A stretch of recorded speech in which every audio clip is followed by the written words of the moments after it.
em Babel, o princípio estava correto, unidade.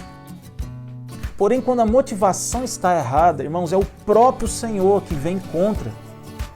Sabe, quando a motivação do coração, porque Deus vê o coração, quando a motivação está errada, é Deus que vem nos parar. Sabe, é Deus que vem contra a gente e às vezes trazer até uma confusão. O nosso Deus de paz trazendo uma confusão àquilo que não é verdadeiro.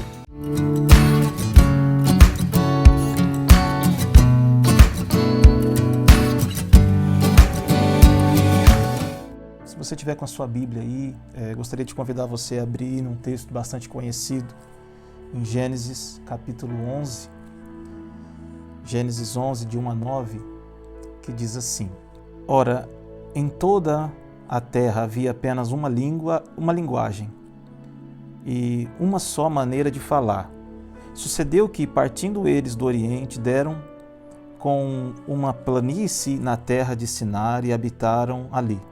E disseram uns aos outros: Vinde, façamos tijolos e queimemo-los bem.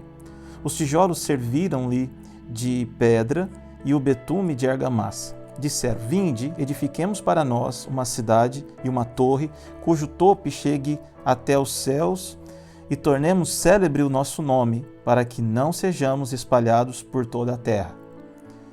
Então desceu o Senhor para ver a cidade e a torre, e os filhos dos homens edificavam. Então desceu o Senhor para ver a cidade e a torre que os filhos dos homens edificavam. E o Senhor disse: Eis que o povo é um, e todos têm a mesma linguagem. Isso é apenas o começo. Agora não haverá restrição para tudo que intentam fazer. Vinde, desçamos e confundamos ali a sua linguagem, para que um não entenda a linguagem de outro. Destarte o Senhor os dispersou ali pela superfície da terra e cessaram de edificar a cidade. Chamou-se-lhe por isso o nome de Babel, porque ali confundiu o Senhor a linguagem de toda a terra, e dali o Senhor os dispersou por toda a superfície dela. Irmãos, eu queria falar sobre duas coisas hoje, né? Sobre os princípios de Deus, né? E a motivação do nosso coração. Princípios e motivação. A gente vê em Babel que um princípio correto era a unidade, né? Eles estavam unidos. Então, unidade é um princípio de Deus, é um princípio bíblico. E um princípio de Deus, ele traz um crescimento, sabe? Um princípio de Deus, ele ele prospera, né? Sobre qualquer circunstância, né? Então, em Babel eles estavam avançando, em Babel eles estavam crescendo, né? Só que a motivação do coração deles estava errada, né? A motivação. Então eu vejo que um princípio bíblico correto, unidade, pode ser um grande problema quando a motivação está corrompida, né? Então, porque assim, as motivações elas determinam o nosso caráter, né? Ou seja, as motivações determinam quem nós somos. E o nosso caráter, né? Ou seja, quem nós somos de verdade, determina, né, o nosso destino, né? Determinará o nosso futuro. Então, princípios e motivações, elas precisam estar alinhados com o Senhor, né? Não só um, mas os dois. Porque quando o princípio está errado, a gente já está fora da palavra de Deus, a gente já está fora da Bíblia. Então, assim, não interessa as motivações.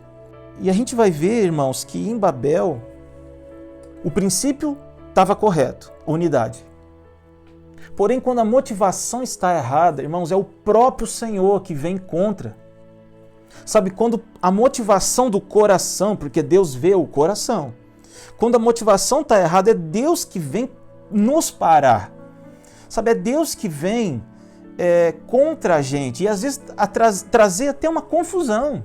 O nosso Deus de paz trazendo uma confusão àquilo que não é verdadeiro, aquilo que é falso, aquilo que é mentiroso. Então eu percebo que O Senhor, ele veio em Babel trazer uma confusão porque aquilo estava errado. Então, nós precisamos tomar muito cuidado, de fato, com as nossas motivações. O porquê estamos fazendo algo, com que coração estamos fazendo algo, se realmente há amor no nosso coração, né? Ou a gente está preocupado só com a nossa visibilidade. A intenção deles era ficar famosos, a intenção deles era aparecer, era bombar na internet. Essa era a intenção deles, né? Era glória para si mesmo. Eles queriam fazer uma torre que o seu topo chegasse até os céus, né? Ou seja, isso fala de orgulho, isso fala de soberba, isso fala de grandeza, né? Eles queriam ser famosos, e isso é um perigo nesses dias, porque não há problema de você ser um famoso, não há problema nisso. Deus quer mostrar você, Deus quer nos mostrar, né? O problema é quando a nossa motivação ela está corrompida, né, por egoísmo, por glória própria, né? Então, quando a gente deixa de glorificar o nome de Jesus, né, buscando, né, buscando números, né, porque isso alimenta o nosso orgulho. Isso, a gente sabe que Davi, o rei Davi, ele caiu nisso, né, quando ele começa a contar o seu exército, sabe assim, os números falam com a gente, e estes números, eles podem nos derrubar, né?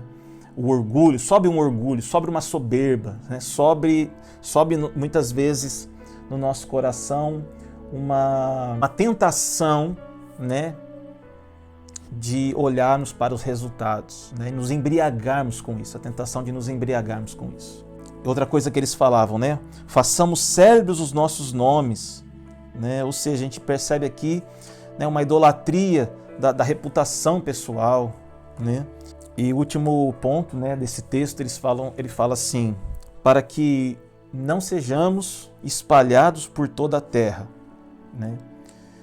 E eu vejo que aqui é o contrário do ide, porque eles não queriam ser espalhados, eles não queriam povoar a terra, eles não queriam encher a terra, eles não queriam espalhar, eles queriam ficar concentrados ali. Então eu vejo, quando o princípio está correto, porém as motivações estão erradas, é o próprio Senhor que vem nos parar. Que nós possamos melhorar uns com os outros, viver no princípio da unidade, porque a unidade é diferente de união, né? União é como diz o apóstolo Hermínio, é um saco de batata. Agora, a unidade é quando a gente vira um purê de batata. Um purê de batata, você não tem mais qual é a batata grande, menor, pequena, a número 1, 2, 3, 4, não existe isso. O purê de batata é quando a gente se amassa, é amassado pelo Senhor, e a gente está junto e não consegue mais separar um do outro. Sabe, irmãos, isso é a unidade. E a igreja só vai desfrutar da unidade quando nós estivermos de fato em unidade. Sabe, amassados, suportando um ao outro, misturados, né? Então, enquanto a gente olhar para coisas separadas, assim, a igreja também vai ser separada.